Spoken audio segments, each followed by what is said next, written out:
혼자가 아니야라고 써 있네요. 근데 네. 이제 그 그림을 보면 굉장히 좀 슬프고 차갑게 느껴지는데 전 이거 보자마자 그 피카소의 게르니카 생각도 조금 났었거든요. 네.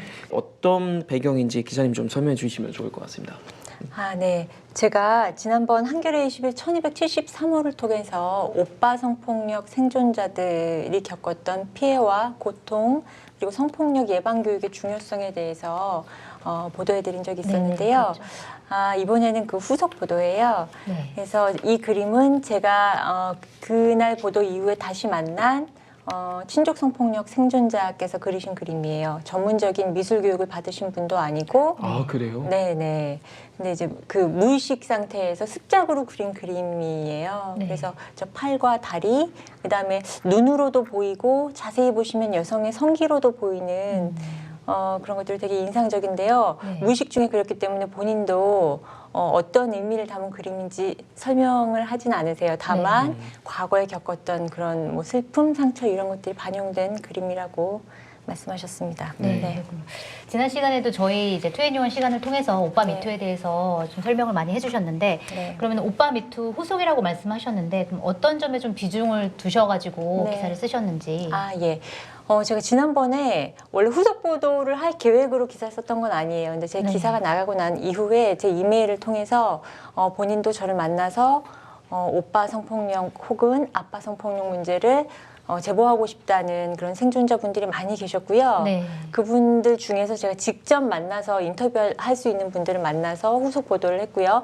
지난번이 피해와 고통에 초점을 좀 맞췄다면 이번에는 치유와 회복 과정에 가급적 초점을 맞춰서 네. 이렇게 기사를 썼고 제가 쓴 기사가 다른 생존자분들과 그리고 그 주변인들, 가족, 지인 그런 분들에게도 도움이 됐으면 하는 바람에서 네. 쓴 후속 보도입니다. 네. 네. 근데 방금 말씀하실 때 네. 피해자가 아니라 생존자라고 네. 말씀하셨는데 네. 이제 생존자라고 표현하는 이제 특별한 이유가 있을까요?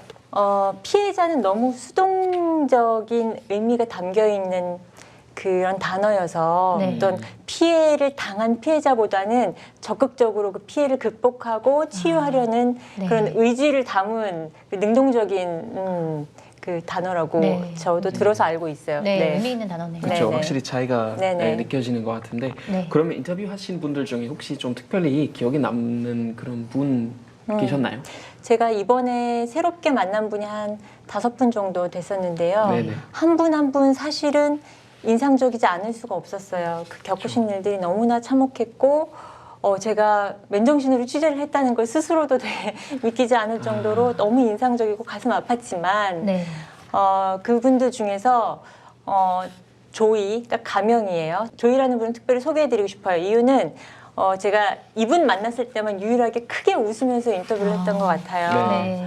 그러니까 이분이 그 피해를 잘 극복을 하셨고 또 저를 만나서 인터뷰한 3주 동안의 기간 동안 또 새롭게 본인의 상처를 발견하시고 극복하시는 과정을 제가 함께 목격을 했기 때문에 네. 그런 부분들을 우리 라이브인 시청자들에게도 전해드리고 싶습니다. 네. 그럼 어떻게 극복하신 거예요, 그분은? 이분은 처음에 잔다르크인 것처럼 저한테 이메일을 보냈어요. 본인 실명과 네. 하시는 일과 이런 거 다 공개를 하시고 결론부터 말씀드리자면 실명 미투는 하지 않으셨어요. 근데 네. 그 이유가 되게 제가 보기에도 되게 흐뭇했던 것이 저를 만나서 인터뷰하고 뭐 이제 남편한테 고백하고 전문가를 만나서 상담받고 그러는 과정에서 스스로 많이 치유가 되신 거예요. 네네. 그래서 너무 마음이 지금 편안하고 이 평안한 마음을 깨고 싶지 않아서 왜냐하면 실명 미투를 했을 경우에 여러 가지 문제가 생길 수도 있고 또 시달리실 텐데 네. 그런 것들로부터 자기 자신을 좀 지키고 싶고 좀 이 평안한 처음 맛보는 평안한 기분을 오래 지속하고 싶다는 마음에 실명 미투를 포기하셨는데요. 네. 근데 그럼에도 불구하고 저는 이 과정을 독자분들께 그리고 시청자분들께 소개해드리는 것이 상당히 유의미하다고 생각해서 오늘 소개해드리고자 합니다. 아니 근데 네. 그건 되게 인상적인 것 같아요. 네. 그러니까 취재 과정에서도 크게 네. 웃으셨다고 네, 얘기하셨고 네. 지금 그분은 마음이 좀 편하다고 얘기하시는데 네, 네. 거의 성공 사례라고 그러니까 치유 어떤 성공 그렇죠. 사례로 네, 네. 다뤄도 네, 괜찮겠네요. 그렇죠? 네, 네, 네. 그래서 그 성공 사례를 보고 많은 분들이 네. 또 자기 상처를 그렇죠. 치유할 수 있으면 좋겠다라는 네. 취지에서 또 기사를 쓰신 것 같은데 네. 저도 기사를 읽어봤는데 네. 기사를 읽으면서 약간 눈시울이 네. 막 붉어지는 막 그러더라고요. 왜냐하면 네. 그 치유 과정 자체가 너무 감동적이어가지고 그렇죠. 특히 네. 거기에 등장한 남편분 우려스러운 대목들이 있었지만 네네. 그래도 얘기를 했고 네. 남편이 굉장히 그거를 정말 현명하게 잘 받아들여준 것 같아요. 맞아요. 그래서 네. 아, 남편이 어떤 분이신가라는 이 조이라는 분은 사실은 그런 6살 때부터 한 집에 살던 사촌 오빠한테 지속적으로 성폭행을 되게 심각한 수준으로 당했었는데도 불구하고 네. 그 상처들을 잘 극복하고 사실은 아주 잘 성장하셨어요. 그래서 네. 뭐 어느 분야라고 특정 짓긴 좀 그렇지만 예술 분야에서 자리를 잡고 아주 이제 성공한 삶을 살고 계신 분인데요. 네. 그래서 이제 본인은 잘 견뎠고 잘 살았다고 생각했는데, 딸이 지금 20개월이에요. 근데 딸을 키우면서, 내가 과거의 그 일이 나에게 영향을 미치고 있구나 깨달으신 거예요. 네. 가령 최근에 이사를 준비를 하셨는데, 이사를 하려고 했는데 아랫집에 4살, 6살 남자아이가 살고 있었던 거예요. 네네. 너무 귀여운 꼬맹이들인데 걔들을 네. 딱 보고, 얘네가 우리 딸한테 나중에도 나중에 가해를 하면 그렇죠. 어떨까? 어쩌지? 이런 네. 걱정을 하는 자신을 보고 나한테 문제가 있구나 깨달으신 찰나에 제가 썼던 오빠 미투 기사를 보신 거예요. 그래서 실명 미투를 해서 네. 우리 딸이 성장해서 살아갈 사회는 지금보다 훨씬 나아지길 바라는 마음에 네. 실명 미투를 결심을 하셨던 거고요. 근데 이제 그 전에 남편한테 말씀을 안 하셨어요. 네. 네네. 근데 실명 미투를 하려면 남편한테 얘기를 먼저 해야 되잖아요. 그래서 이제 저랑도 논의를 하고 한 끝에 남편한테 이제 얘기를 했는데 네. 남편 반응이 사실은 너무 교과서적이고 너무 당연하고 상식적인 반응인데 네. 우리가 사는 사회가 그렇게 상식적이고 당연하지 않잖아요.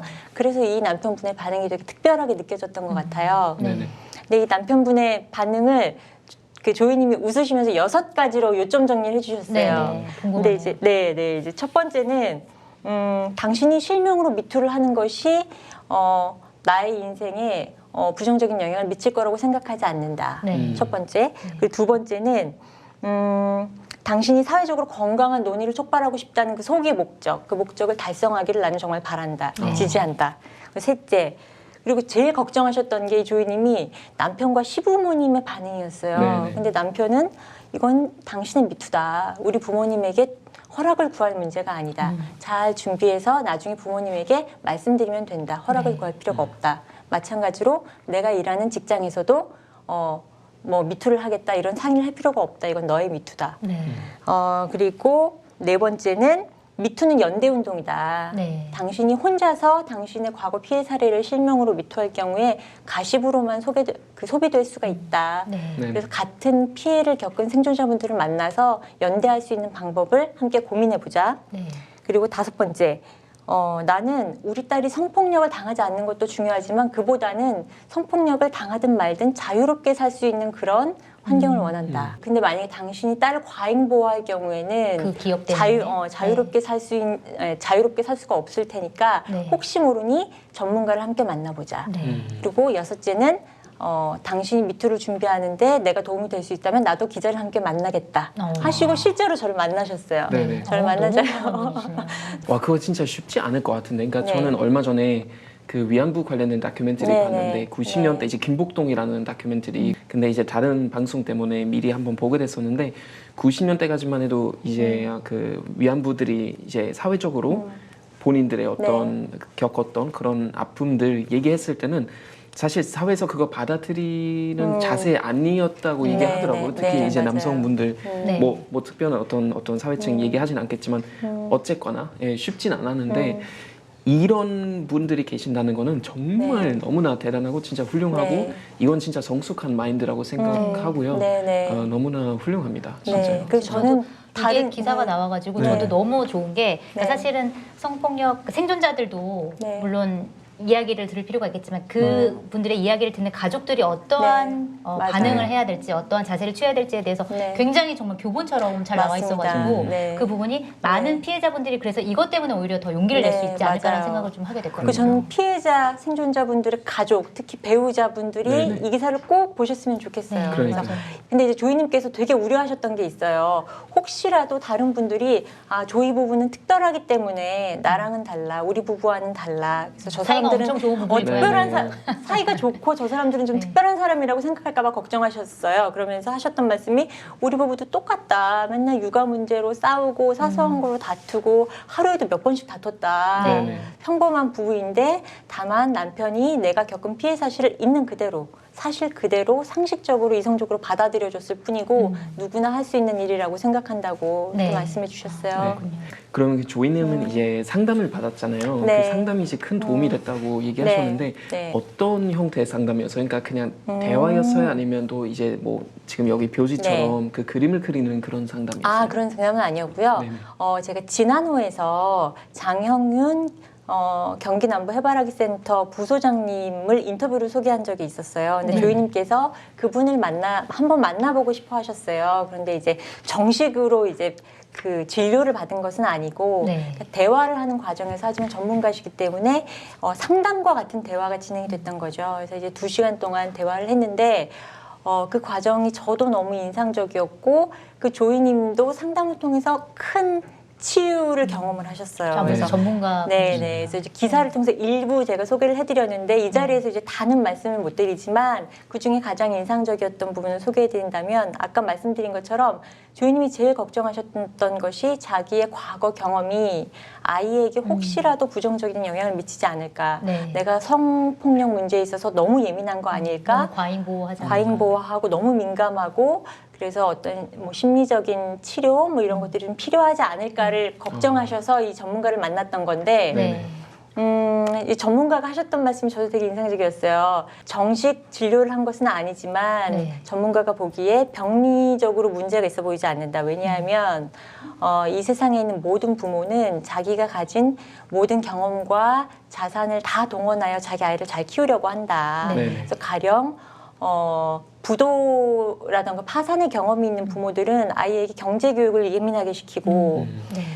그다음에 공부를 못해서 고생을 많이 하신 부모는 아이에게 공부를 많이 좀 과도하다 싶을 한다. 정도로 네네. 가르치고 싶어 하시는 것처럼 네. 성폭력이 좋은 경험은 아니잖아요. 그래서 성폭력을 경험하신 부모는 자녀가 그런 경험을 하지 않도록 최선을 다해서 가르치고 싶어 한다. 네. 자연스러운 거기 때문에 그걸 너무 심각하게 받아들일 필요가 없다는 그런 조언을 해주셨고요. 네. 그 말이 조이님한테 아주 큰 위로가 됐던 것 아, 같아요. 그래서 제가 볼 때도 본인이 그것 때문에 네. 뭐 혼란스럽게 생각하거나 혹시 네. 뭐 자괴감 들거나 뭐 네. 그럴까봐 좀 걱정스러운데 전혀 그럴 필요가 없다고 봐요. 네, 그러니까 네. 그 독일에서는 그런 말이 있거든요. Vorsicht ist besser als Nachsicht. 그러니까 너무 어려워요. 네, 사건이 터지고 후회하는 것보다 네. 미리 조심하는 게 낫다는 그런 네, 뜻인데, 네, 네, 그러니까 본인이 네. 조금 과도하게 그러니까 조심하고 있다고 생각할 네. 수도 있지만 네. 그걸 어떻게 보면 진짜 실제적으로 어떤 사건을 예방할 수도 그렇죠. 있잖아요. 그러니까 네. 그것 때문에 좀 자괴감 들거나 막 그렇지 않았으면 좋겠어요. 네, 네. 자기가 네. 이상하다고 생각하지 않는 것만으로도 굉장히 큰 치유. 그렇죠. 네, 그게 그래서 아마도 성폭력 피해 경험이 있으신 모든 분들이 자녀를 기를 때 네. 그런 생각을 하실 거예요. 내가 너무 예민한 거 아닐까? 근데 그게 결코 비정상적이지 않다는 말씀을 드리고 싶어요. 네. 네네. 또 기사를 보면 그 집담회 기사도 있던데요. 네, 보니까 한국 성폭력 상담소의 성폭력 생존자 작은 말하기 네, 참여하고 계신 생존자분들에 대한 이야기인데 네. 이 작은 말하기라는 게 뭘 의미하는 건가요?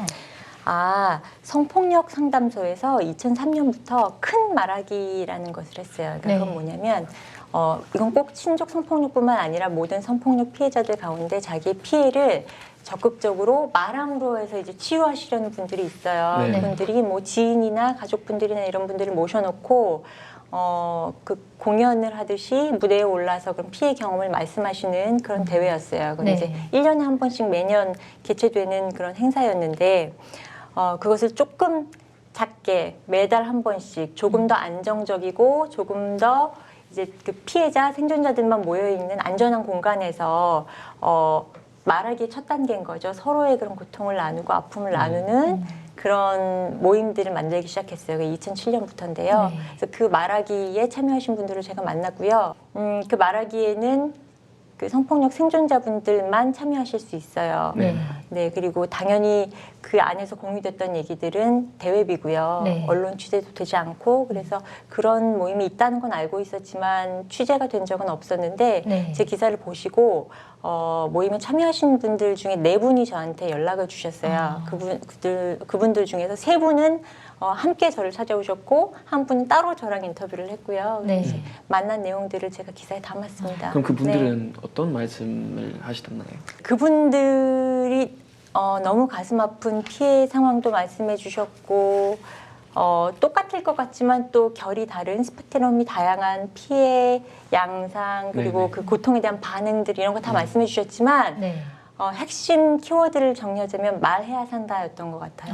말을 해야 된다. 왜냐하면 네. 대부분의 성폭력 피해자들이 수치스러운 마음에 아니면 너무 고통스러워서 말을 하지 않으시는데 말을 하다 보면 치유할 수 있는 길이 열리고 말을 해야 산다, 말 안 네. 하면 죽는다 이런 말씀들을 거듭 여러 차례들 하셨고요. 네네. 네네. 여기 또 기사에 네. 보면은 뭐 말하기는 치유이자 운동이다라는 네. 말도 나오는 것 같아요. 네. 이게 굉장히 가슴에 남는데요. 어쨌든 말하는 것 자체가 굉장히 힘든 도전일 것 같아요. 이거를 목소리 내서 말하는 것 자체가 치유의 시작이 아닐까 이런 생각을 해보게 됩니다. 네. 다음 5회 21도 기대해 보겠습니다. 기자님 오늘 나와주셔서 감사합니다. 감사합니다. 네.